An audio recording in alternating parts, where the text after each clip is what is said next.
Hello, everybody. Welcome to Prinze The Wolf. I'm Josh Wolf. I'm Freddie Prinze. What's up, man? What's up with you, dude? First You're of all, already making me laugh before we started. well, I got some issues that we're gonna have to get into real All quick. right, sit on the couch. The doctor is in. I'm going to Edmonton, Canada this weekend. Beautiful country. Was super excited about going, Yes. but you know what I did, which I don't do a lot of times. Tell me what? I don't. You know, Research? yes, I don't, because it's warm here. I'm always like, well, I don't need to pack a jacket. It's warm. Right. You know what I mean? Yeah, You you ever got do that that. where you show up, you're like, oh, this is a different part of the world. Been in LA a long time. Yeah. Well, I smartened up and I decided to Google the temperature in Edmonton. Nice. Minus There's a weather app on your phone. That's what I got. Yeah. Oh, that's what I sweet. got, yeah. Minus 29 Oh, you're gonna do great. degrees. Minus 29. Yeah. You're gonna do great. I am the biggest weather pussy. You understand? I've had that title for quite a while. Freddie, let me ask you something. Whew.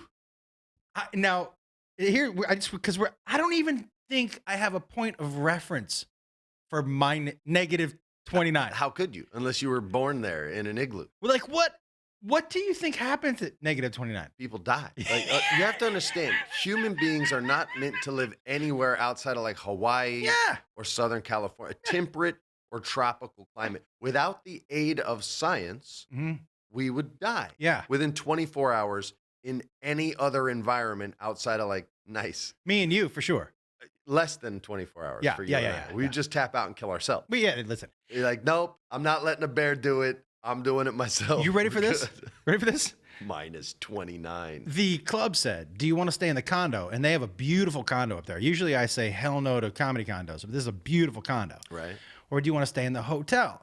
And now the hotel is attached to the mall and the gig is in the mall. You want to stay at the hotel. 100%. I told them aggressively, I will not be breathing outside air this weekend. I told them aggressively. Aggressively. You know what else is great about this hotel, Freddie? It's Why didn't you just tell them nicely? because I need to be aggressive when it's minus 29. Do you know? Could have just said, I'll take the hotel. No. You're like, I'm taking the hotel. You Canadian son of a bitch. Like, Canadians are so nice. This hotel is a fantasy hotel, so every floor is themed. So when you walk into the room, like last time, I've heard of this place. I had a fire engine theme. So my bed was a fire engine. Come on. Yeah, bro. It's so cool. I was thinking a different fantasy. No, not that kind of one. But they have like a jungle one. They have like cars. You Like could be Tarzan. That could be a sexy fantasy. I can't wait. So I told them, I go, hook me up in that hotel. Put me in one of the themed rooms. The warm one. Yeah, whichever one. Don't put me in the frozen room. In the Dante's Inferno theme. Yeah, put me in the hot as balls room. Minus 29. Yeah. Here's how I've always That's said. walrus weather. That's like polar bear weather. You know what those things? Freddie, They're not humans. you know the cryotherapy that you're only supposed to be in for 3 minutes? Yeah.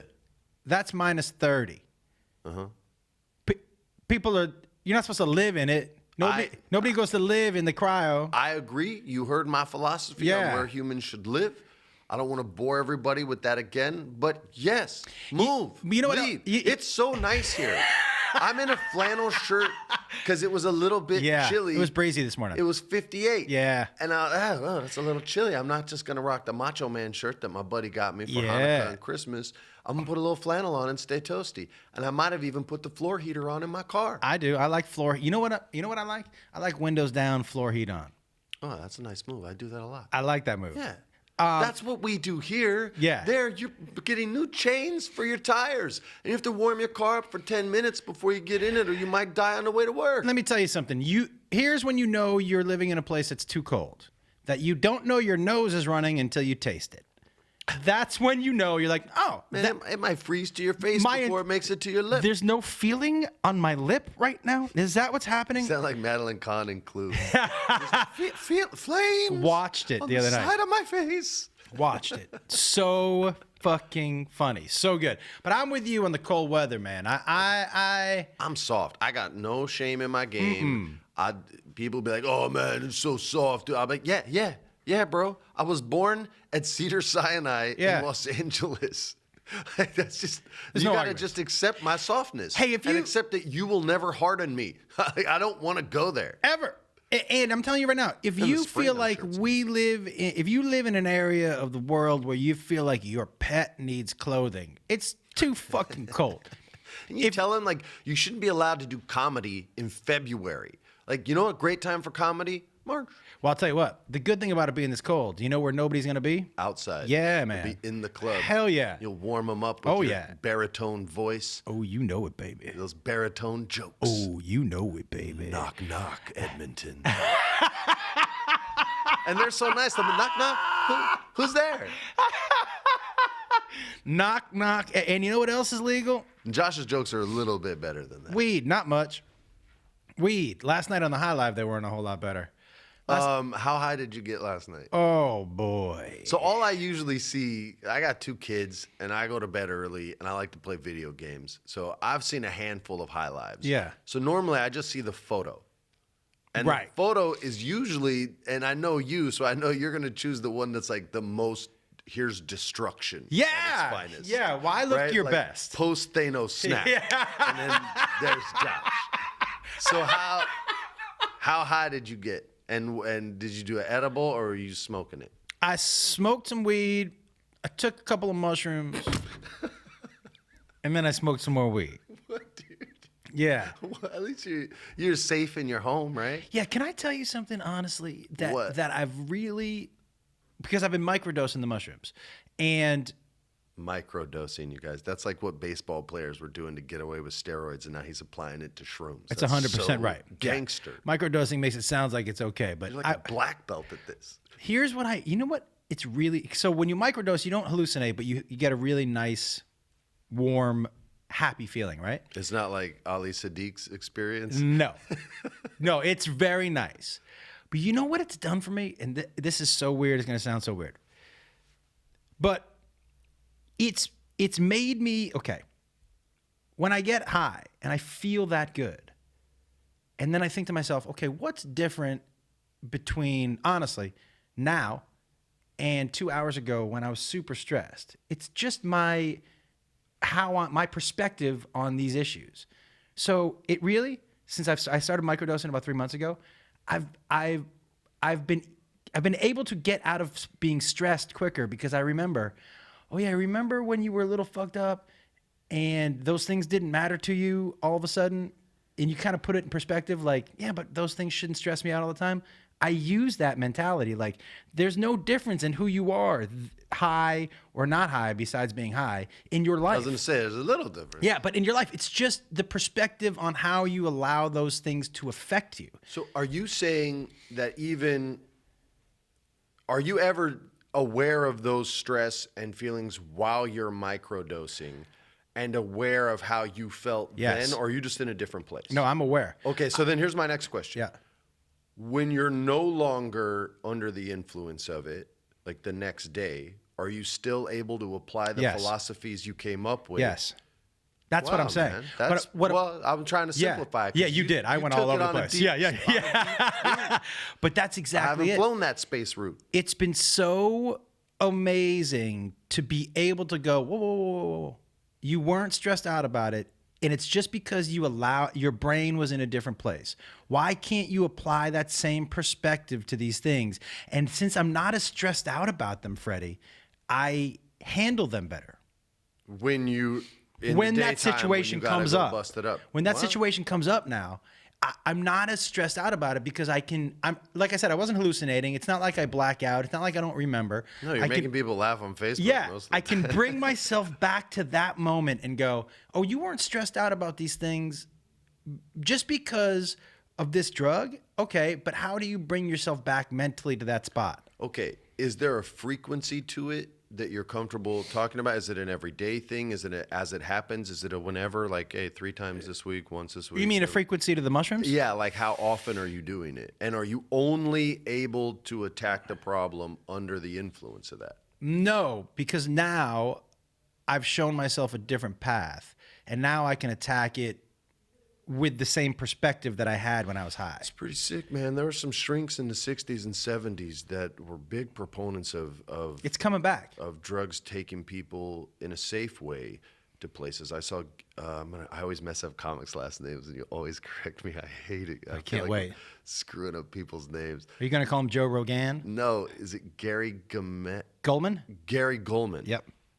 Gary Goldman, and he. Did you watch his special on HBO? Yeah. It was called The Great Depression. Yeah.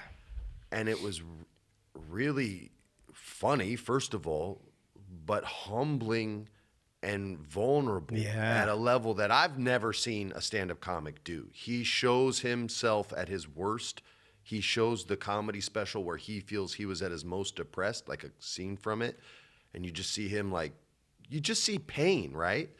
And it goes from that to sort of his experiments with different treatments and ways to kind of get better and finding the right medication. And in one of these clips, he's on ketamine under a doctor's Special K. Yeah, under a doctor's influence. Yep. And it's the only time that you see him happy. Yeah. And he doesn't do it now. Like, he's found the right pill regimen that works for him, but he talks about how he applied that feeling, or at least the attempts to apply it, but wasn't able to until he sort of found the right chemical balance for his brain. And now he is. But you know what I would equate it to? I've never done mushrooms, all cards on the table. So that's why I have a lot of questions. I'm not pro or against just about anything, because it's your body, not mine. But I'm curious as to the kind of journey that it's speeding up for you. Because a lot of people struggle in that rut, and it's like Conan on the wheel, man. And I'm not saying this is for everybody, but that's smart that you say that, but hopefully you all know that. Yeah, it's not for everybody. And so, but let me break it down for you this way. Who people will be like, you shouldn't take drugs to feel better. Well, for those people, I ain't trying to do it. I'm just curious and have questions. It's not going to make me go, oh, okay. But let me say this. I know for you people who say, don't take drugs to make you feel better. You're saying take drugs. Okay, I'm not saying that. But some people who don't feel good get prescribed drugs. Yeah. So what I'm saying to you is, I don't differentiate. I wouldn't tell you that the prescribed drugs are better than non-prescribed drugs. To me, a drug is a drug. And you know what they tell you? If your doctor gives you a prescription of Vicodin and you take that whole cycle, you are at least a little bit physically hooked already. So you can't tell me that prescribed drugs are better than the other ones necessarily. That debate, I won't even get in on, because I think prescribed stuff is real bad, man. A lot of medicine. Some of it's really good, man. Yeah, but there's medicine that existed in China that kept people alive and healthy for a long time, but because we can't make money on that, we give you other stuff that makes you look better, but then your kidneys and your liver and all that's getting wrecked up. But here's what I wanted to touch on, and that's why the first question was, to me, my most important one, which was, were you able to apply the philosophies sober and not under the influence of anything that you sort of came up with and created? Because I think that's the challenge philosophically that most people would have with what you're saying. Here's the thing. What I really started to think was a lot of this and how it's affecting me and how much it's stressing me out is my choice. It's how I choose to react. It's how I choose to approach it. And because I'm the same fucking person, and like I said, if I had taken 47 mushrooms and come up with a philosophy, I'd have been like, I was a little fucked up. You know what I mean? That would have been pretty deep. But I'm just microdosing. So it's really just uplifting my mood. It's just making me happier. And so I'm approaching things with that attitude. And so what I've applied is, if I can just approach things with that attitude and realize, man, this is all little shit. Like when I did something I'd never done in Naples. I was in Naples this week. And I went to the beach by myself. Never done that. Ever gone to the beach by myself. And I left my phone in the room and I just sat on the beach. I've gone with Beth and with other people. I've never gone to the beach by myself. Never, man. Dude, I've done that probably 100,000 times in my life. In my lifetime, I've never done that. Bro, I would have told you to do that a long time ago, homie. Let me tell you. But it's things like, so what I've started to do when I get stressed is to, one, take a look at how important is this really? What am I doing? How am I building it up? How can I approach it in a different way? But second, doing things like going to the beach by myself and appreciating, honestly, like sitting there and appreciating and go, this is just fucking awesome. Like, look at good that what's out there. Do that. But I hadn't been able to do it until I started microdosing a little bit. And Well, I think a lot of people use drugs as a shield. Yeah, no, right? not me. And it's a false shield. Like you feel like it's blocking everything, but it's just you're getting wrapped up in a different problem, and that shield becomes the dependent thing. You're like Eddie Brock in Venom, right? Like it's connected to you and it's protecting you, but it's destroying you at the same time. But you're not saying that. You're not hiding behind anything. You're then moving forward. And as you said, aggressively sort of searching out solutions for the problems that you think you're having. And I think that's next level stuff, man. it's really been good, man. Just leveled up in a video game big time, bro. Yeah. Just got like 3 new power points to assign to skills. It's 47 kills, 1 death. Dang, bro. I was at 27, but thanks Wow, for trying to, damn it. Nah, I mean, thanks for trying to give me an extra 20 kills, bro. Yeah, man. Respect. It's been very interesting. And like I said, I'm not telling everybody to go out and smoke weed or do mushrooms. I'm just saying. Thanks for saying that again. For me, You don't have to, though. For me, it has really done some change for the good. And so I'm really excited about it. But going back to... I love seeing you happy and unstressed, man. Happy and unstressed Josh is the funniest Josh. There's no doubt about it. We're not really telling jokes right now, so No. that's up for debate. But to me, it's better, Josh. Yeah, man. I feel way, way, way better. Now, look, can I tell you something that happened to me in Naples? Yeah, what? So Naples, there's some old people. Naples, Florida people, not Italy. Nah, there's some old people in Naples. No joke, when I got off the plane to Fort Myers, which is the closest airport to Naples, 12 wheelchairs. 12 wheelchairs waiting for people. Which one did you take? I took the first one. I took pole position. Pushed him out the way. Get your old ass out my way. You need to walk, motherfucker. Wheel my ass through. I don't even need a push. So I'm in this place is called Off the Hook Comedy. Love going down there. The guy who owns it is a guy named Captain Brian. Good dude. I love the staff down there. But it's a restaurant, man. The first time I ever went. When you said off the hook, all I wanted to say was off life support, right? Yeah. That's all I wanted to say. But I didn't. Most of the people there should. I didn't. I was respectful. Ready for this? So let me tell you my experience the first time I ever went to his place. It's a restaurant with great food. I was on stage, and the very first time I was there, somebody in the front row was 3 minutes in, raised their hand. And I said, "What's going on?" And she said, "Can you tell the waitress to bring some ketchup?" I remember this story. Okay. Oh, my God. All right. I'm back at this place. People are chowing down. First of all, the 6 o'clock show on Saturday, let me tell you how old the people are there. Half the people there. Well, first of all, it's at 6. Thank you. How about this? To add on top of that, Freddie, half the people there had already eaten dinner. Brother, that early bird special, Yeah. I'm not lying. That's a deal. Oh, that's a good deal, man. That's a deal. It's a good deal. But if I'm eating early bird special, I'm eating again that night. But you're not as old as them. They're going to bed at 8:30. So this dude, it's all banquet tables, right? All banquet tables.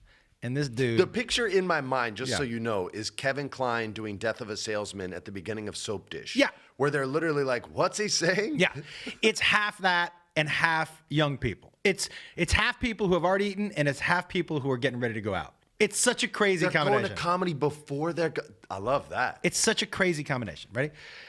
So there's these 2 dudes in long banquet tables, and I'm on stage for like 10 minutes, and they have not turned to look at me yet. They're just eating. That's just so much food for you as a comedian. So I just start talking to them. They didn't turn around.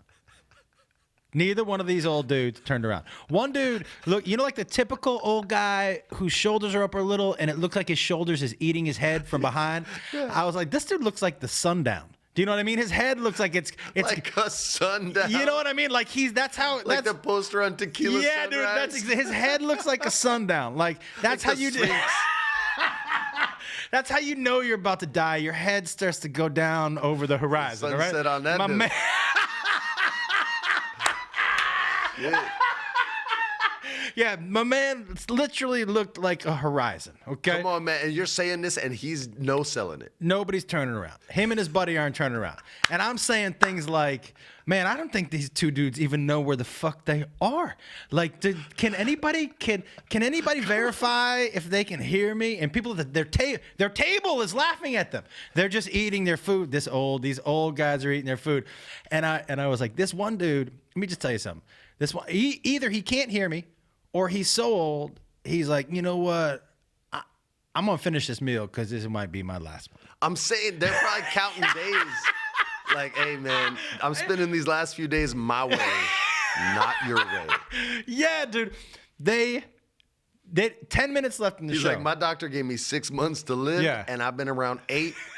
I'm not wasting these damn days I'm eating this turning my lobster tail. arthritic neck around to see you talk shit about me looking like the Sphinx. This dude F you, funny boy. didn't turn around. 10 minutes left in the show. He finally turned around. He gave it to you?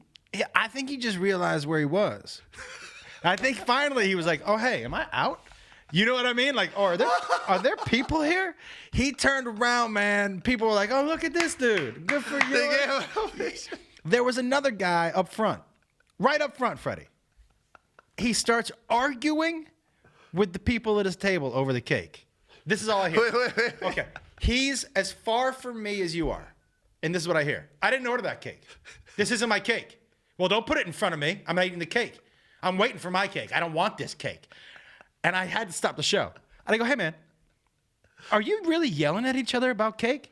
And dude goes, it's not my cake. I'm not eating this cake. He's not having it.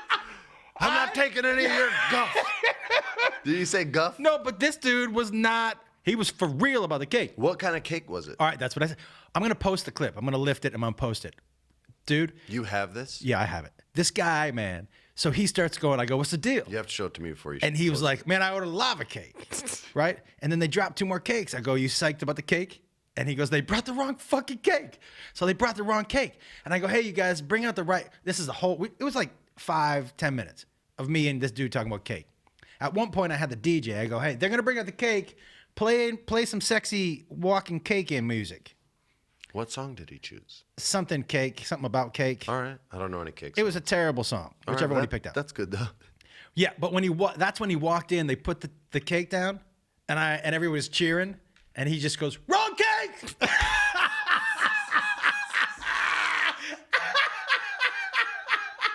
Oh, man, it was amazing. Old people don't mince words, This man. dude wasn't that old. Come on. Nah, he had to be like 50, 60 maybe. You saying that because that's close to you. Yeah. That's why I said he wasn't that old. That's old, brother. Yeah. Don't even try. No, that's not that old. No, not that old. I saw a bald eagle. I saw about nice. 10 alligators. That's not nice. No, but the bald eagle was kind of cool because I was really high. And I was like, that's a bald eagle. Yeah, I could see you tripping out. Oh, we locked eyes. Wanting to fly and stuff. I wish I could fly. Oh, he wanted to come get me. I know he did. We looked at each other, and he was like, I wish I could come pick you up, homie. But It was a respect look, not a. yeah, he gave me a nod and a wink. You know, like That's nice. Yeah, a little nod and a wink. That lets you know you're an American right there. For real. You run for office, you tell that story, you got my vote. Let me tell you about that one time a bald eagle winked at me. It was Nodded like, and winked. Yeah, okay. A respectful nod. Yeah, like, respect. Hey, man, I wish you had wings too. Yeah, I wish we could fly together, brother. It was a great trip, man. I really enjoy trips like this where I learn something about myself. These and they've been happening more and more recently. And what was the temperature there? Oh, man, it was during the day. I was at the beach. Yeah. 75 and sunny So you're going to go from 75. to minus 29. Oh, dude, I'm not leaving. Think about that. I am not breathing fresh air this week. That's it. I'm inside. You might feel the cold through the walls, man. Dude, let me tell you something. In this mall, they have penguins. They have a giant water park. But you know what else they Then got? it's cold there. Yes, but you know what else they got? They got an indoor. It's an adult, and they call it a Yeah. gaming room, but it has like But it's adult games. It's adult. So Now we're getting into the fantasy rooms I'm talking the about. go-karts go a little faster. Wait, what? For real. This is in the mall. They have this huge place. The go-karts go a little faster. Dude, I love go-kart racing. Yo, Is it solo or do they release groups? Are you racing Groups. against a clock? Oh, groups is the best. and fast. I'm gonna FaceTime you from this place. It's super cool. Bro, I went to one in Vegas this one time. Oh my God, dude, this is the best. They built a NASCAR track on a lean. So it's actually on the NASCAR angle. No. Yes. And they were NASCAR go-karts where the roof opened. You climbed in, slid down, and they closed the roof over your head. So you're kind of like Barco lounging it and driving. No. Yes. And it was for a bachelor party for a friend of mine. So I rented the whole place out. and it was just How our fast do you group. think they go? I'm throwing a number out, okay? Yeah. I think they probably went around like 25, 30 miles an hour. That's quick, man. But I have no idea. I'm just throwing a number out there based on how it felt. It's a long time ago. Yeah. So the guy comes up and he says, all right, guys, no bumping, no crashing, no doing any of this. He says all the rules. Make sure your seatbelt's on. You know, yellow light means last lap. You know, red light means bring it on in. Don't crash when you park the cars.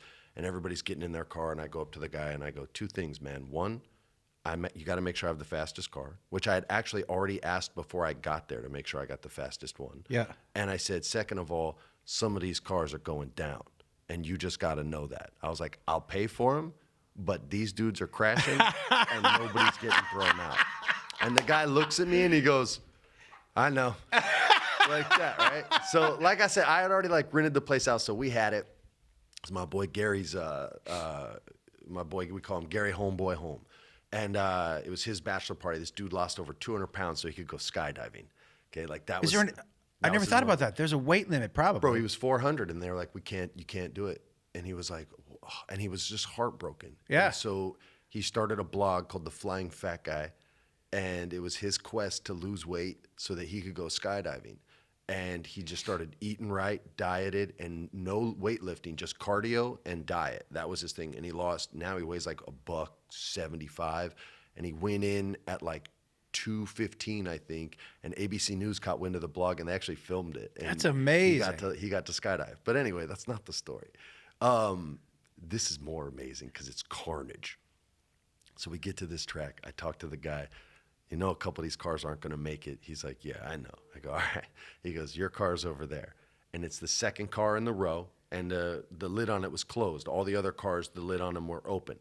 So everybody filed in. That's my fucking car. And it's the number 8, which is my number. All right. And some famous NASCAR drivers' number, but I don't know anything about NASCAR. So they put me in this car. They start the engine, and I'm like, damn, dude, these things feel fast. Just the engine alone. It was like, rah, rah, rah, rah, rah. Oh, it had a good sound to it. Yeah, and it's like bouncing. And so they have and it looks pro, dude. It looks like a real NASCAR track. I hope it's still there. If it is, anyone in Vegas listening, go there. This place rocks. So light goes from red, yellow, green. Everybody floors it. First lap is the cleanest lap you've ever seen. Everybody's like, woo, this is nice. People are going high on the wall, cutting back in. They're doing their thing. No crashes, dude. My car is a rocket ship, okay? It literally is fun. There's one guy behind me, his younger brother, Brian, and I'm literally like in the first turn, just cut inside, wow, and I'm right around him. And I can hear him screaming, yeah! He doesn't care if he loses. He's just an animal like you, bro. He goes like you go, and he's an animal. I love him. We call him Dr. Iron Lung. That'll give you an idea. So, and he's sick he plays Call of Duty, and he'll take these like massive bong rips. And I'll be like, dude, how can you play high? He goes, I only play high. And the dude will go like 30-0. Like he's the best Call of Duty player I've ever seen. I'll keep telling him like, dude, you should go pro. He's like, fuck that. Like he's just one of those guys, right? So I pass him, I'm in the front. Second lap comes around. And as I come around, I'm ahead of everybody. I just see Mad Max.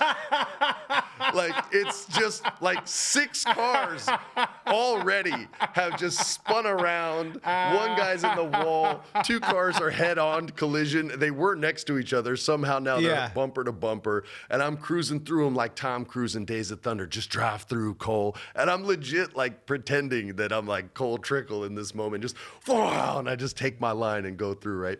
They're pulling cars off the track. They go yellow, which means everyone slows down. None of us fucking slow down. Right. You're flooring it the whole time. They're dragging cars off. They're just giving my friends new cars. They're just giving them new cars. The ones now, most of them still work. They would just spin them around. But by the end of it, legit, they're giving them new cars. I have the place 2 hours, okay? In 2 hours, how many cars, not that we had left because I had a lot of them, how many cars do you think we officially broke? How many of there were you? Somewhere between 12 and like 16 of us. And we were there 2 hours. And this place was really cool, by the way. They didn't even charge me to fix the cars, and I told them I would. I'm going to say at least you average, so 2 hours, you had to average at least 1 car per person. So I'll go a little more than I said 18 cars. 1.5 cars a person. You went high. You went high. I would have wrecked 3. I'm not going to be able to live up to that number. The number 8 car came through like a whistle. Like I was taking guys out, but I wasn't crashing them Were hard. you bumping people? Here's the bump. Here's what you do, you guys, when you go-kart race so you don't get busted, okay? You draft people, okay? You get right behind them. And then when you see them take a turn just a touch wider than what you would, that's your moment to get inside. But don't pass them. Just let the front right side of your bumper, if you're turning left, the front right corner of your bumper, just tap, tap, tap the back left bumper of theirs. It spins them out. And it spins them in front, around, and away from you so that they're facing the opposite direction and you just go straight through. So you know I did that about 36, 37 times, somewhere around there. Killing guys. And look, guys got me too. I'm not acting like I'm the man, but it's my story, so you're only hearing my wins, my victories, not my losses. So we race a whole bunch of times. I didn't wreck a car. Gary went through 3. He was like you. Brian went through 4. Yeah. 4 cars. That's 7. Yeah. And we totaled at 9. That's so amazing. We halved your number. The guys were so cool. Afterwards, I was like, hey, man, what's the day? And we were in Vegas, so I was balling. And I had already won, like, big money while we were there. Big at the time. And now I don't gamble. No. But back then, it was fun, and I liked it. And so I'd already won big. So I'm like, yeah, man, how much? And he was like, man, you don't have to pay. We got insurance. Don't worry about it. They're not that bad. And I was just like, oh, dude. That's amazing. I would have driven way different. Like, I didn't say that. I would have lit my car on fire. Bro, I've been to a one up off by the Budweiser plant off the I love that. 170. Yep. And I've legit like flipped a U-turn and got head on with people. Like, it's just fun. You know what I've always wanted to do? I've always wanted to get super stoned and get somebody super drunk and then get out on a track and see who could drive the track better. You started this podcast talking about mushrooms, which are illegal in a lot of states, and you were so careful and respectful about people who even may slightly disagree. Yeah. You went from the most professional, responsible, talking about something that a lot of people would equate with irresponsibility. Yeah. And you made it look so rational and so reasonable and acceptable that instead of shitting on you, I was asking genuine questions. You went from Gandhi to John Gotti. To Joe Dirt. To Joe. I want to get really high. I want my friend to get really drunk, and I want us to go drive go-karts and crash them. No, just to see who can do it better. That's going to be the name of my next special, From Gandhi to Joe Dirt. That's the name of my next special. That's you. Yeah, That's you. In less than an hour, bro. Yeah, that is me. I had so much. I legit was like, man, this guy. This dude's enlightened. He's come so He's next level. far. Let me ask you a question. He's in a great place. Let me ask you a question that I was thinking about earlier today on the way over. What? That I want to ask you 100%. You get a gun, I get a bow and arrow, and let's see what works better. Is that your next Two idea? options. Ready? What? What would you rather be, and what would you rather be, and what do you think you'd be better at? Either spy. Oh, I thought you were going to say like a badger. Or Spy, bounty hunter, or like FBI agent. Which one do you think you'd be best at, and which one would you rather do? Bounty hunter seems like a crap life. I wouldn't want to do that. Right. Do you think you'd be good at bounty hunter? Yeah, finding people that don't know how to fight and protect, just like meth addicts on bail and shit. Yeah, I could do that. I mean, because to me, bounty hunter. I wouldn't pick bounty hunter. That would be my last pick. But bounty hunter seems easiest. Yes, because you're basically finding. Just go to the Motel 6. You're gonna find who you're looking for. That's what I found on watching Dog the Bounty Hunter. Okay. Either go to La Quinta or go to Motel 6. I won't argue that logic. And they're there. So that's basically whatever hotel where you open your door and you're outside. That's where they are. That's You're like, hey, I opened these 3 doors and randomly caught 3 more. Yeah. Whatever hotels those are, when you open your front and you're outside, that's the hotel, the people you're looking for. They're in that hotel. And there's no car in front of that space because they have to walk there. That's the guy you're looking for. And they have like an empty ice bucket out. That's the dude you're looking for. So you go bounty hunter last. But do you think you'd be better one or the other, spy, FBI? Yeah, I think. And does spy imply you're doing things that are against the law? Yes. Yes, right? Yeah. And FBI, no. Well, you're not supposed to, but talk to Aldrich James about that shit. Right. Dude made like $4 million selling secrets. Interesting. So Spy I would go FBI? spy. I think I'm a really good liar. I've always wanted to commit crimes and be like a professional criminal. I've always wanted to like rob a vault or like Do spies steal rob stuff vaults? from a musician. That seems like No, like, but you're still doing illegal stuff. You're infiltrating stuff. You're stealing secrets. You're going into someone's safe and grabbing the paperwork so you can fuck them over later and make them do what you want. Like, that's sneaky shit. I've always wanted to be a villain in real life. I guess what we're talking about, because are we differentiating between, say, Bond and Ethan Hawke? No, a spy, just doing spy stuff. Are they both spies? Ethan Hunt was more like an Bond? assassin. Bond was more of an assassin, but I wouldn't call them spy. I think more like Brad Pitt in Spy Game. That was probably closer to what a spy is. Right. Spies get hung out to dry all the time too, but I wouldn't, because I would have a secret account. I think I go FBI. You know why? Because I feel like FBI, and I don't know anything about either one, but I feel like spy sometimes, listen, you could be in a tough spot and they're like, I'm sorry, bro.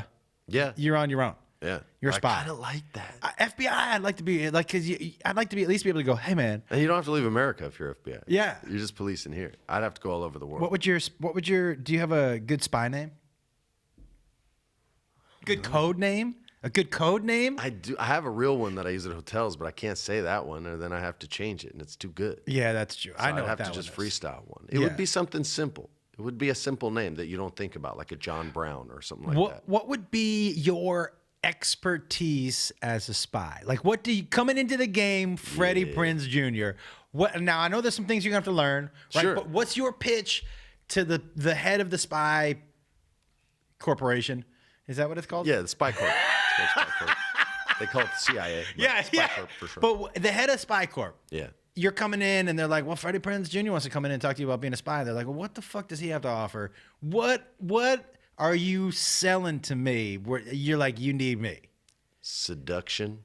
Oh, the art of sexy. Infiltration. Uh-huh. And espionage. Well, I know what espionage is. Like, I know what the word means. Yeah. But like, what does that mean? Like, I'd be stealing secrets. Oh, got it. I'd be at like the rich like diplomats party at the embassy. But you know, if you're a spy, you're gonna have to get in a tuxedo and pretend like you fit in. You wear a tuxedo a lot as a spy. You know that's your deal. That's all right. That's all right. For work, I'll get dressed up. Okay. At home, I'll be in some swim trunks and a tank top, and I'll go swimming. Now, you gonna spies like us it? What if you and I were spies like us? Okay, in real life, that would be more. Yeah. But this is the fantasy, man. Don't break the Can you imagine fantasy. if they sent us somewhere? Oh my God, dude. We'd be arrested in 6 minutes. Wouldn't even make it out of the airport. I gotta tell you the truth. If it was between busting some dude and just actually playing a good joke on somebody, I'd choose the joke. Dude, you'd fucking end up coming with like mushrooms in your suitcase, and the drug sniffing dogs would bust us before we even like got through customs. It'd be a wrap. They'd be like, "What's this? My medicine?" Well, don't worry. He just microdoses. Can we please just go? Damn it, why'd you bring those? Yeah, because I'm gonna tell you something else. If I was a spy, man, you know, and I'm out to dinner with like top Russian, you know, and we got to get into it, and they order some food, and I'm like, nah, I don't eat red meat. They'd be like, what? I don't feel like this is the career path for you. Yeah. I think you'd be uncomfortable lying to them. Because you're an honest guy, bro. Like, I know jokes are stories and stories are lies and all that, but you're an honest dude. Yeah. I think when you get uncomfortable, you laugh and cackle a lot. Yeah. And that ain't gonna work. Nah. You would be like Vince Vaughn in that movie Made, where he's like, don't say Red Dragon, okay? Yeah. Just don't call him that. And he's like, hey, Red Dragon, where's the dragon's lair, baby? That would be you. And then you'd laugh like, oh, why aren't you guys laughing in that? Yeah. I got to tell you, I don't think my laugh would go over too well in those circles. Not with like the Russian No, because KGB. I think they'd assume that I was laughing at them, which I kind of am. Yeah. Yeah. You're exactly laughing at them. Yeah, and I don't think the tears when I'm laughing would help either. Oh my gosh, dude. You would be the worst spy. I think you could be a good FBI man. I don't think you would be a good bounty hunter, because I saw Jacob hit you and you don't like getting hit. You really, like, you don't. You backed up quick, Yeah, man. Jack. I was like, you know what's funny? All the head movements stopped, and you just went straight backwards. You're like, no. Yeah. You find out. Can't hit my son as hard as I want right now. I'm just going to back up. By the way, that was a big part of it. Well, yeah. Right, so- I'm not just trying to crap on you. One, I Could've didn't like killed getting it. hit, but I know people get on me about fighting Jakey and he hit me. But guys, here's Beat the real your deal. ass, bro. He did. But if the first thing I would do if I was fighting someone like him and if we were just boxing, I would have hit him as hard as I could in the stomach. Oh, I thought you said the nuts. No, because look, man, I don't have a whole lot of Jakey's got them high hands too, so that would be easy. And I don't have a whole lot of stamina, but I've got more power than him. And I do know I've been hitting the stomach hard in real life. Would you call it old man strength? Yes. Have you been you've been hitting the stomach hard? Yeah, by fucking Wayne McCullough. So, and you're kind of trained for it. Have you seen somebody not trained for it get punched in the stomach? Yeah, a million times. It ends anyone. Dude, I taught a dude who'd wanted to spar. Like, Wayne used to just let randos spar me. I thought they were his friends. Like, people he knew. And like, what do you mean? People just walking in? Yeah, and like 2 months later, he was like, I don't know any of those people. I asked you if it was okay. I was like, dude, I thought they were like guys that you worked with. He's like, nah, I just wanted to whip your head. So there was this one guy. Well, one guy was his friend, this guy Martin. He was cool. But this one guy, he's a young actor, and he was like, hey, man, can I spar? And I guess Wayne was like, yeah, sure. But Wayne watches him, like, hit the bag, so he knows if they can do anything or not. And he always lets me know, like, oh, you got this guy, or hey, keep your hands up, that kind of stuff. And this guy's hands were mad high, and he's long-waisted like me, like Jacob is, like where we're all torso, small chest, and then all of a sudden just waist. Yeah. Right? So it's just, I don't know why I look like that, I just do. But, and this guy was, like, he kept his hands way too high, right? And so his elbows are, like, protecting the top of his ribs instead of down low. And Wayne's looking at me right away, and he's just going, lever, like that. I'm like, yeah, I know. Yeah. And so as soon as I start right-handed. And even though I'm a southpaw, I have a really good left jab because I'm left-handed in real life. So I'm jabbing him, and that's just to keep him away. And I'm not throwing hard. I try to establish a light jab to establish the way I like to spar. Yeah. And then hopefully you'll meet my power and not be a jerk. This guy was not a jerk. He was a young kid who was like, yo, fuck this old guy. I'm going to show him what I can do. I'm assuming also if you don't really know what you're doing, because if you told me, hey, don't go as hard, I wouldn't know how to throw the punch. Do you know what I mean? And that's totally fine. I wouldn't know how to do that. But that's why I don't usually go with inexperienced guys, right? Makes sense. Because they don't know. Yeah. Or we just say, hey, body spar, which means no headshots, right? And so you can only jab and go to the body. But this guy wanted to go. So we're headgear, mouthpiece, the whole deal, right? So I'm just jabbing him. I'm going light. And he throws a right hand that is hard. But it misses. But it's hard. So I even say through my mouthpiece, I go, and with my body language, I'm like, hey, man, go easy. Go easy. Yeah. So I jab him again. I see him wind up another one, so I sting him with a jab, just a stiff one with my left hand, right? To let him know. And then I switch to southpaw, right? And I circle to my right, which makes the right hand that I know he's going to try to kill me with miss bad. And as soon as he does, I jab with my right hand high, and then I just left hand him to the liver, which is on the right side of your body, underneath your ribs. And this fool dropped. Wayne's laughing. This dude, Leon, who runs the gym, goes, oh, shit. He's this like 260-pound buff black dude. And he would always laugh when guys would come in and be like, hey, man, let me fight that fucking guy. And this dude dropped. And that drop that he experienced, I've felt so many times, man. I want to get up and kill you for what you just did to me. But my body literally can't. How long does a liver shot keep you down? I've had some that kept me down for a minute. I've had some for, I'm not joking, 15 minutes where I'm like, I'm done. I think something broke. I need to go to a hospital. I never want to fight again. Yeah. Like for 15 minutes of just agony and anywhere in between. Like it just depends on how bad you got it and how quick you can recover. I'll be real with you. I have caught a couple guys where I saw it hurt them, but they didn't drop. And that's a man. Oh, I've never seen anyone not. Remember when De La Hoya dropped? Oh, he got killed from, I think it was Bernard that clipped him with it, and he was banging the mat. Dropped him. He wanted to stand up. Yeah. But you just can't. But I've hit guys that winced, and they were just like, not today, dude.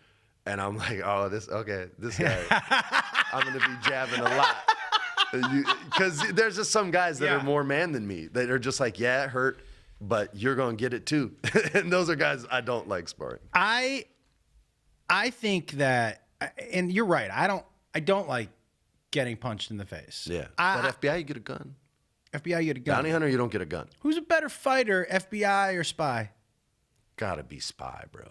Spy's a better fighter, or has better gadgets? No, they don't have it's not James Bond. We said think more like real spies, like James Bond. Okay, think James Bond. Yeah. But James Bond could fight in the Daniel Craig one. Yeah, yeah. So I think CIA would be better fighters. Because they're like a lot of assassins are CIA. The FBI don't have assassins. You know what I mean? You know what I think might be fun right now?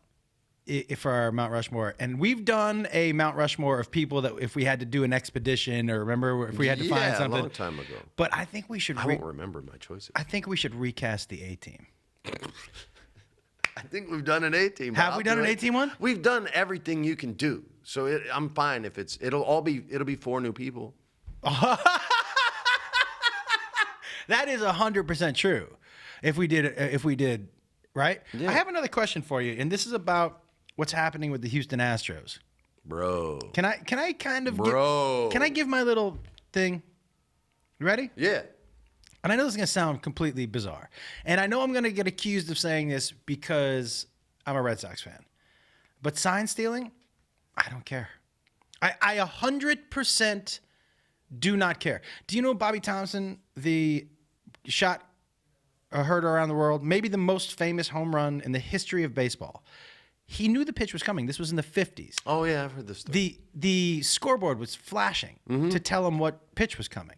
Sign stealing has been happening forever. And I think if you get caught, you should get in trouble because it's against the rules. But those 2 dudes who lost their jobs, I think that is such an overreaction. The suspension, you can suspend them how you want. But look, man. Well, they got fired by their boss. That's what I'm saying. I think that was a not by complete. baseball. Yeah, I They think it were was a suspended complete overreaction by that guy. But especially especially that owner who, it's weird. Do some research on that guy to see what I have. Well, okay, so But for me, man, it's like, make adjustments in the game. Are they stealing signs from you? Have a backup indicator. Change it up. But because stealing signs is never going to end. Okay, well, here's why I disagree with you. If you're on second base, yes, and you kind of see the sequence and where the guy's lining up, and there's some gamesmanship in there where you're trying to signal by tapping your leg. Yeah. That happens. Yeah. All right? I get it. That's when the catcher sees it. They come out, hey, we're switching the signs. When you bring technology into the situation and it's no longer the catcher being able to see it, so it's no longer an equal playing field, that's when I start to take issue with this, because then there is no way to change up what you're doing. And here's where the one hole in your argument is that I feel. It's not you can change it up. These were signs and signals and backup signs and signals that they had been filming from teams all year long. Yeah. And then using a season's worth of analysis and data to make sure that the catcher wouldn't be able to make an adjustment, to make sure the manager wouldn't be able to make an adjustment. And if you did, we know what those are too. Yeah, I agree with that. No, I don't agree with it, but I understand it. The technology part of it is the part that pissed me off. The technology part of it, I think, is where the real cheating is, because you're taking the human element out of it, and it's no longer a thing that we can see and react to. Whereas if you're on second base, you can. As far as the firing of people, listen, this team organizationally has had a lot more problems than just this. Yeah. This was the same team, and Major League Baseball banned their assistant GM when the guy looked right at the woman reporter's face and were like, we're so glad we signed this guy. Yeah. I know he's a woman beater. Yeah. Like, they went through that whole thing. So fundamentally, this company has already been in sort of some gross, nasty kind of situations. You fire the GM, I think, because I think the guy's full of shit. All right. If he would have said, yeah, I knew about this, that kind of stuff, then maybe I allow the suspension to exist and he keeps his job. But for him to come out and be like, anybody that knows me knows I'm not a cheater. Like, he literally did the Nixon speech. I am not a crook. He started it with, I am not a cheater. So right away, I already know you're lying, and everything that's about to come out of your mouth is fucking bullshit. So once he decided to lie and take no responsibility whatsoever, I'm done with him. Eric Wedge, is that the Hinch? That was the manager. He took some ownership of it. He even, in his statement, said, I tried to say I broke TVs, and they had evidence of that. So that's a guy who showed some accountability. So to me, that's a guy where I'd be like, hey, Thank you for that. And maybe, yeah, you can keep your job at the end of this. But I have no issue with the GM getting fired. None, because that guy tried to pawn it off. And now everyone's just trying to throw it on Alex Cora. Like they all had nothing to do with it. And he was this mastermind cheater taking it. I'm like, yo, that GM is 100. This guy who's an analytics megalomaniac, let me have my fingers in everything and control every element of this team, had no idea. Dude, Alex Cora is just so slick. Here's the I've met thing. Alex. He's a nice guy. He's not that slick. You can't, I agree with you that saying I had no idea what was happening. That's horseshit. Because, guys, you didn't hear the drums in your dugout? You didn't hear them beating drums? That in your fucking dugout? He was aware of. You're not aware of the manager smashing TVs because he's pissed off his team's cheating and he doesn't like it. But let me just say this about people, and I've heard people say, well, Hinch should have, he knew what was right or wrong. I don't care who you are. He's in a tough spot. You're going to tell me your team is winning. Your town is happy. The players are psyched. They're your guys. You're all winning. Nobody knows nothing. You have enough moral fiber to blow that shit up. I'll say this. I think there's a handful of people who do. I don't. I think it's a 1%. But I think there's I think there's a handful of people, and I don't even know if they're in baseball. Right. But I think there are a handful of people who are morally just and are willing to say, that's not right, and I don't care if I lose my job. I got to tell you something. I just don't know if any of those guys are in Major League Baseball. I'm not one of those guys. Or if you told me, if it was one thing, especially with the sign stealing, I might be like, hey, man, you can be careful. And this is like, you know, it's you got to be careful with what you're doing. I might say something to some of the guys, to some of them. But I'm not coming out. I'm not, because not only that, you come out, guess what? You're never getting another major You're not league. wrong. Because and that's the fear, and that's why I'm like, I get it. Because no player is ever going to be like, this dude doesn't have my back. You're going to hire this dude who ratted out his team. And the players are doing it because they're given the information. Like, you're not going to go against the whole. I get it. I get I'm with you on but all I that. do feel there are a few people, again, they're probably not in baseball, but I think there are a few people whose moral compass is sound and they don't stand for that kind of crap. You know what I think might be, and I don't know if we'll be able to do this. Also, you're pretty good with cheating being a Patriots fan. Exactly. I mean, let's be honest. You're right. Like, our life, our world, our surroundings shape the way we interpret Yes. information. There's no doubt about it. You've been raised as a cheater. 100%. You've been raised with a team that does everything they can every year to cheat and get away with it. So for you, it's like, you know, a murderer doesn't really worry about a shoplifter. You talking about Alex Hernandez? I mean, No. I was just giving an Alex example. Hernandez? Did I forget his name? Did I forget his name? Tony? What's Hernandez. his name? Hernandez? Aaron Hernandez. Yeah. No, I actually wasn't. It was more like, Thank you. Like I'll say Richard Kuklinski, the Iceman killer from the 80s and 90s. Dude, you ever seen that documentary with him just talking? I saw all three of them. All three. The movie kind of missed. Can I tell you something, by the way? Okay. This was the craziest thing. And anybody who doesn't believe about energy, or I'm a firm believer in energy, and people put off energy, give off energy, and you can feel. A simple example of that is the energy you bring into a room is usually the energy that's going to dominate that room. That's why every time I come home, no matter what kind of a mood I'm in, and I know my kids are doing homework and my wife's there, I walk in, I make sure I'm in a good mood for that energy. That's the simple version of it. You're about to go deep. And I'll tell you something else. Like, anybody who doesn't believe in energy has never been to a live event that's been going well. Sure. And you can feel it, whether it's a concert or a sporting event. Boxing fight. Where you're just like, that positive energy is A just. Chiefs game when they're down 24-0 and all of a sudden there's a little bit of energy there. And it as just they get rolls moving. through. Yeah. Man, Beth and I were in Pasadena. And we're walking down the street. And there were 4 guys walking towards us. And Sounds like the beginning of an 80s rap.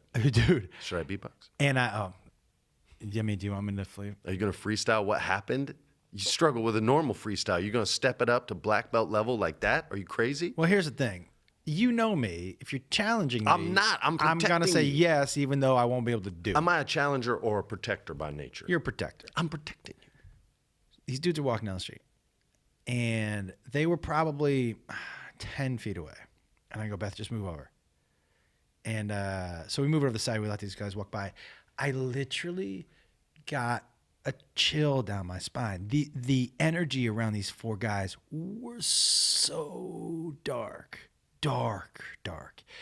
So I walk in, we go up to eat some lunch, and we sit down at this place and eat some lunch, and this one server was just like shaking her head, and she came over, and we're talking, and then she was like, "I'm so glad you guys sat down. My last table was crazy." And I said, "What was going on?" She said, "It's these 4 guys. One of these guys who just got out of jail, and his 3 buddies came to eat lunch," and she described all 3 of them, and she was like, "I know one of these dudes. This is a fucking bad guy." I go, "What'd they look like?" And she told me the 4 guys that were walking down the street. And I said to Beth, I'm like, man, and she believes in energy too. I was like, you could tell coming down the street that those 4 guys were different than us. That Maybe they were vampires, bro. Maybe Pasadena's the new Lost Boys town. Let me tell you something. I would love that. They're like on the back of one of your billboards, vampires live here. I can't believe we didn't bring up Lost Boys when we were talking about Corey Feldman last week. She was great in that. No one believed him, but he knew.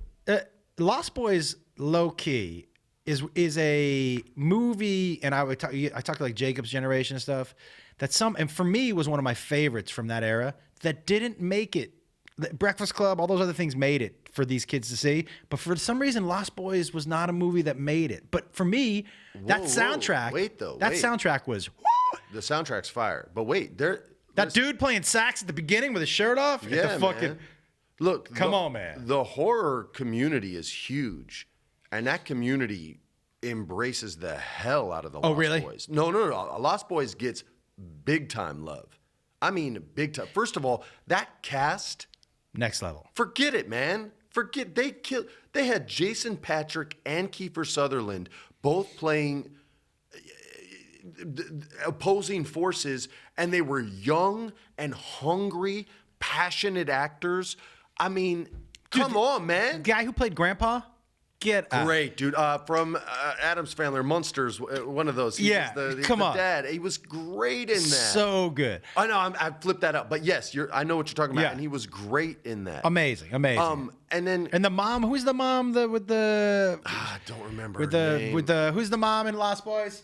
Help me out. But I love... I want to say Mercedes Rule, but she's the mom from Karate Kid. But that mom in Lost Boys, she has the same eyes as Renee Zellweger. Kind of that squintier. Yes. But it's such a kind face. Diane Wiest? Is it? Was it Diane Wiest? I'm guessing. I think it's Diane Wiest. But for me, Lost Boys, you know what we should do? What we haven't done? What? Diane Wiest. Boom. Diane Wiest. Bang, bang, bang, bang. You know what we've never done? Our 4...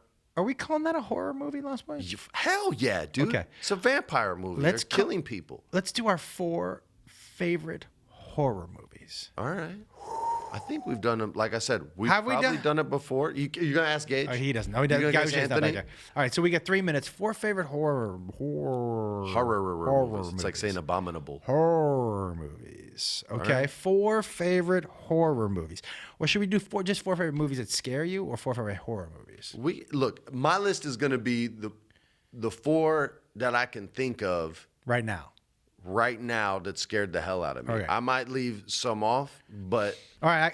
This has been a sick podcast. You guys, we never have a schedule. We never have like a planned out thing. I say, you got a lot to talk about, and if he doesn't, then I go, okay, I got some stuff. And if he says, yeah, I do, then I go, cool, I don't. And that's how it goes. So it's always new and fresh, and I loved what we talked about today, by the way. Me too, man. Don't act like you remember. This was an easy, quick conversation. Like, we're already at an hour. It's crazy. You have to look at the phone. Oh, yeah. So, all right, number 1 for me, to me, which is the best horror movie of all time. And I don't know that you'll even convince me that there's ever been even a close second, which is The Exorcist. Yeah. For so many reasons. Is that David Seltzer? For the time that it happened, for that era, for those things to be happening.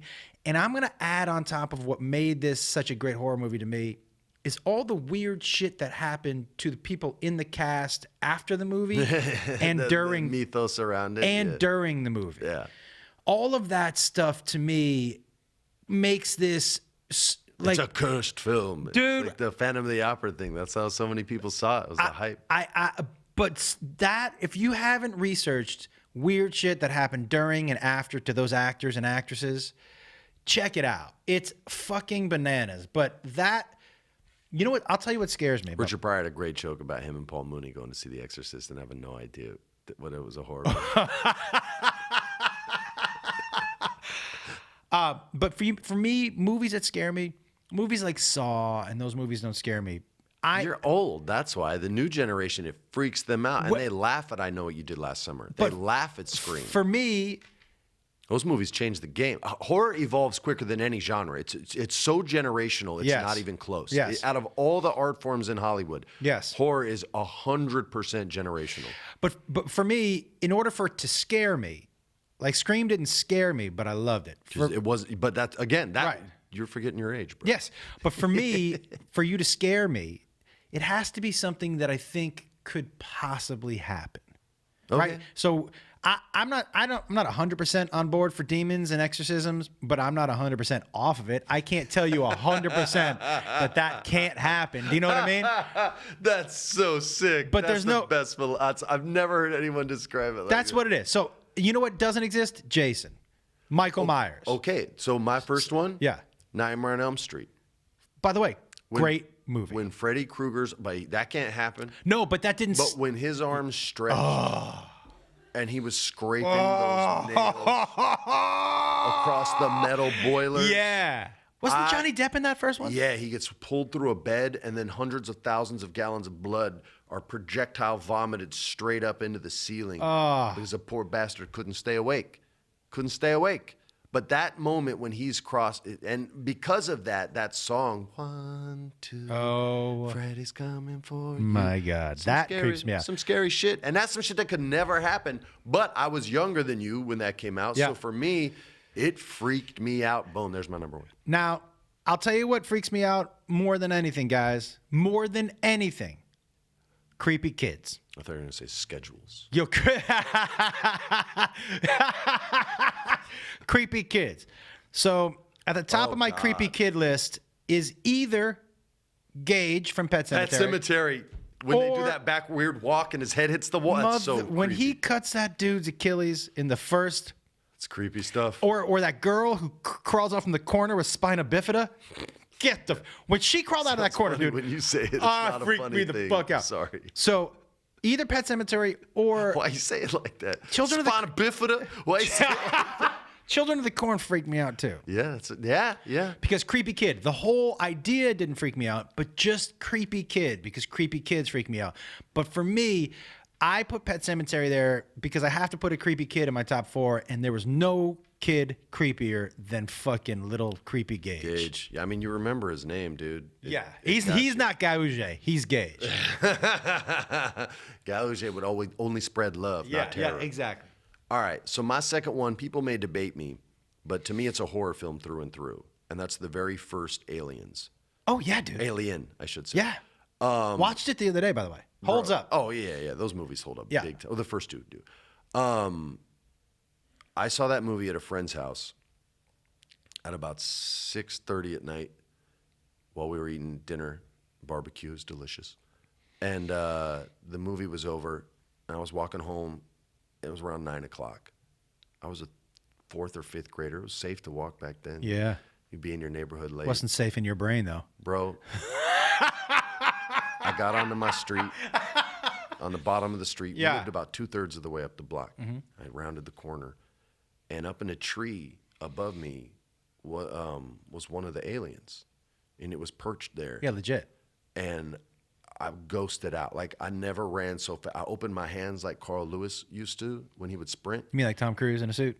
Well, he was inspired by Carl Lewis. Got it, show respect, man. It's not the national anthem we're speaking about. It's running. Yeah. So I ghost out, and I'm running as fast as I can, and I can hear it jump from tree to tree, and it's getting closer. Yeah. Because I'm a kid, man. Yeah, man. I'm a kid. That thing has a lot of strength and speed. And I'm hauling ass, and my lungs are burning. I'm like sweating. I'm damn near crying, like legit crying, certain that this thing's gonna catch me. But I got to my door, slammed that shit closed before it could get in, and I swear I heard it just go like that. And I ran inside. I didn't watch that movie again for a good decade. That's how bad it freaked me that's out. amazing. So F you if you just think it's sci-fi. That scared the hell out of me. Now, by the way, guys, I want to tell you, when I say to scare me, I don't mean in the theater. I scare easily. I jazz hand. I shriek at every movie I go to. I just mean leave the movie still scared. I got you. Right? So, but because Exorcism scared me in the movies, but like Friday the 13th scared me when I was in the movie. It just doesn't scare me outside. All right, so what you got? So for me, number 3, because to me it changed the genre, was the first Scream. It's a great movie, man. I auditioned for that. The first Scream was so different than anything I had ever seen, because it was kind of funny. Yeah. It made fun of the genre in the movie. Mm-hmm. In the Kids movie, obsessed with horror films who become psychos. it wasn't a superhero. The bad guys could get punched and They were hit all mortal. and stabbed. Yeah. It was, and to have Drew Barrymore die in that opening scene, It was great. because none of us we saw the commercials. Drew Barrymore's in that movie. And then to have her die, everybody was like, Drew, I don't know anybody else in this movie. Yeah. Drew Barrymore died? Yeah.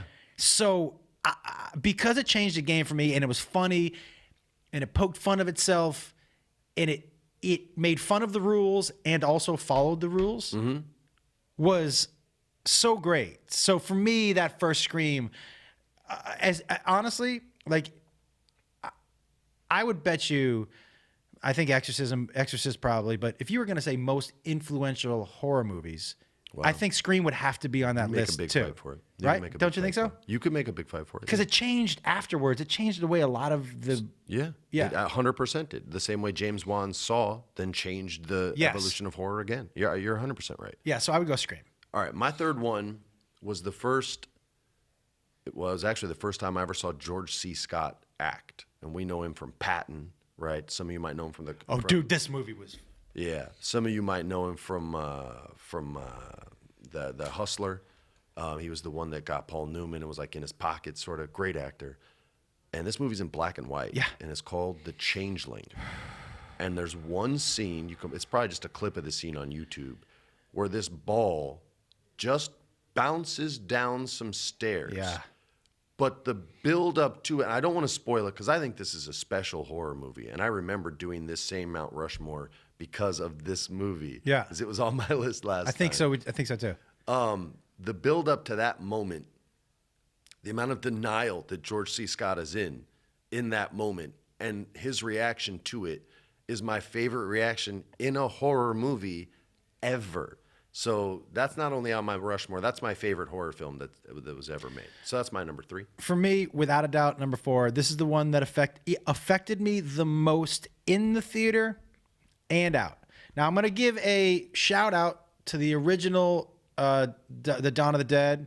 Oh, nice. Yeah. That my mom took me it to. was George Romero. Yes, my mom took me to at the Amherst Cinema. It was in black and white. It was a double feature. I told her I wanted to go. I was probably 8. Oh. I think I lasted about 14 minutes. Oh. And I ran out and I went to sleep at my friend Adrian DeRico's house. And I told him I had to sleep with the light on. That was very embarrassing. So shout out to Adrian DeRico and Amherst Cinema and my mom for being cool enough for going, okay, you want to go? Let's go. That's great. But without a doubt, the movie that affected me the most in and out, the one that I thought about the most after I left the theater, was Blair Witch. Oh, okay. Because that was the first handheld, shaky, is this a movie? Is this real? Is this not real? Yeah, they did the documentary thing. That we had ever seen. And they did it with actors none of us knew. Yeah. So I couldn't say, oh, I saw her. It looked like real-time, first-time Ghost Hunters. Yes. Like it looked real. For those of you who only saw it at your house 20 years later, that movie's terrible. Because you've seen it and you've seen other things that look like that 1,000 times and you know it's not real and it's hokey. For Well, those it's like of us seeing Boris Karloff as Frankenstein or that, we're like, okay. Right. But for those of us who saw it in the theater and who had never seen anything shot like that, and there wasn't a vlog out a week before, like, this is a fake movie. This was just a movie none of us knew anything about. And when the opening scene, and it didn't say this is fake or this is, it tells you these people went into the woods to look for this. This is the footage we found. And you're like, what? And like midway through the movie, I remember turning to my brother. I'm like, is this? That's great. But then they got you. They got you. But I would tell you, at least 50% of the people who walked out of the theater back then were like, was that? I think probably a high number did. Yeah. You know, being in this business, my wife and I kind of knew. Yes. You know what I mean? Yeah, but not for me, I know people who were like, dude, wait, that wasn't real. But at least tricked them for a second. 100%. And the handheld in the close proximity and the bad angles, I was like, well, they're not letting their actors look like that. And the fear looked authentic. Yeah. So for me, authentic. There was a series on Paranormal Destination Activity? America called Mountain Monsters, which was basically that, and they just turned it into a series. It was great. It's these West Virginia hillbillies. Wait, hunting somebody for told me to look Bigfoot. for that. I'm telling you, dude, it's a great. It's not real, obviously, Yeah. but it's a great show. Like it's check an it out. hour-long horror movie. Okay, I'm basically, in. and they did like 3 or 4 seasons of it. Everyone's an hour-long horror movie. All right, my last one. Some people may be surprised by this. I think you will. Bambi. But Bambi. I'm actually going to give some love to Saw, the first Saw, because not only did It changed the game. Not only did it do that, and which you established is a huge thing, like as far as affecting you. Yeah. When this happens, it systematically ends another way of making horror movies. Like there didn't get to be any more I Know What You Did Last Summer or Screams once that came out, because it established a higher bar, right, for the audience of its time. But the reason I'm going to put it up there is Cary Elwes. The last time we had really seen him, Oh, that's right, dude. he was Wesley. He was As You Wish. He was the dream guy. He was clearly single. He was beautiful to look at. And now we saw him as a real man, as a family man. And he gets put to this choice that was so horrible to have to watch, because he's such a high-level actor. And to see him struggle with that psychological choice was brutal. The scene was brutal to watch.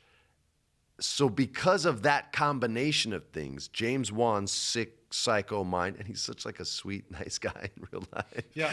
And he has this Australian accent, so he sounds like, I'm very glad you enjoyed the movie. Like he's so sweet, and he comes up with these horrible scenarios to put people in that I'm going to give that movie, I think, the love that it deserves. I love that, man. I think we've done that one before too, but I think we really, and I think I had probably 2 of the same. Exorcist is always probably the same. I think I for probably me. had 2 also. And Blair Left Witch off Texas Chainsaw Massacre. Yep. When I saw it, it didn't scare me. Left off Halloween and Friday the 13th. Yeah. And Halloween, that first Halloween. Halloween didn't get me. The first And Halloween- Chainsaw Massacre didn't. Yeah. Toby Hooper does a good job with it, but it was just before my time. So what I had already been exposed to was scarier than that. Tell you something, The Conjuring, scary as Yeah. fuck. Yeah. Exorcism of Emily Rose, scary as So a lot of good Japanese horror. Yeah. If you look at the original Ring, or like the one my wife did, which was called The Grudge, they called it Ju-on. Yeah. Ju-on is scarier than the one my wife did. Like Yeah. it's no joke. So the Japanese, they do some big time horror too. You guys should check that out. I mean, listen, man, and a nod to I Know What You Did Last Summer. That was a massive. We did good, man. That movie did good. Yeah, dude. But I don't think it wouldn't. I was in it, so it's a different experience for me. So maybe it's on someone's list, but I still think Scream was the superior. Scream 1 and 2 were superior to I Know What You Did 1 and 2. Okay, but for me, I'll tell you something. The one thing that first I Know What You Did, that cast, man, is legit. Yeah, but the first scene that you described in Scream, Yes. there's no that. No, I in agree I Know with What You Did, or the second one. I agree. There's no that scene, and that scene captures you and takes you on this ride in a way that a lot of movies can't. And that's why I think Scream will always be the superior horror franchise. It's Dude, not a franchise, but you know what I mean. You know, low key, one of the, to me, like I don't even know how to explain it, but when she's hurt and running for her parents, but she can't say anything. Yeah. That was so good. Yeah, and people, I think, talk much more about that Yeah. scene than, forget the opening scene, than any scene in I Know What You Did Last Summer. Yeah. So that's why I think it's better. All right. What you do go. you want to promote, man? By the way, I just want to say something about your YouTube channel. Guys, if you like fun and games and people who know each other and like each other, sitting around and talking shit and having fun together. I don't like any of those people. I know you don't. I'm just trying to make the channel sound good. Oh, sorry. The Geckhead is like, okay, Well, let me just promote it. Let me just say the one thing about Chelsea that the people say to me all the time. It was like watching what we liked. Sometimes people are like, I don't care about entertainment, but just watching people that know each other, talk shit to each other is fun. Whether you like the games or not, watching this group of people and your group of friends get together and have fun and talk shit is a good time, everybody. If you're not checking out that channel, you really should be. Well, you're the man for saying all that, so I'll make the promo short and sweet. Friday, we're doing your game, Super Fight. I want to play every Friday. We just about do. It's a group of people, like Josh said, we're talking shit and trying to make people vote for our fighter. You guys can tune in live, and you guys can even vote on twitch.tv/Geghead or YouTube or youtube.com/Geghead. Wednesday night, that's tomorrow, we're doing Geg Wars, Season 2, Episode 3, I think. This Wednesday and next Wednesday before we go on a 2-week hiatus, so you get us 2 weeks in a row. And that's usually like a 2 to 2.5 hour stream, and you guys get it all for free. I just ask that you give us some love, subscribe, or tell your friends, whatever you want to do it. But it's a really good game, high-quality game master. You guys would call it a DM, a dungeon master, but it's not Dungeons & Dragons, so we call him a game master. So come check us out. What you got? ComedianJoshWolf.com for tour dates, everybody. I'll be in Edmonton. I'm going to be in Arizona. I'm going to be in Huntsville, Alabama. I'm going to be everywhere. Come check out a show. On top of that, everybody, Prinze the Wolf listeners, if you could do me a favor, if you could start checking out Control Chaos. I'm telling you right now, if you've seen the show before and you're like, hey, the audio wasn't good, it was hard to get into it, audio, video on point. The show has a clear point of view now. We had Lance Bass on last week, dude. I heard. He was these people we have on the show are so funny and so quick. It's like if At Midnight had, in Whose Line Is It combined. It's improv and it's riffing and it's fun and it's quick. And it is I'm telling you, and I'm not just saying this because I'm doing it. It's the funnest 50 minutes of entertainment you're going to have. Bam. Check it out. Deal with it, all you other 49 to 50 minute shows out there. Suck it. Eat dick. Hey, everybody. Prinze the Wolf. Say Dickles? Dickas. Oh, okay.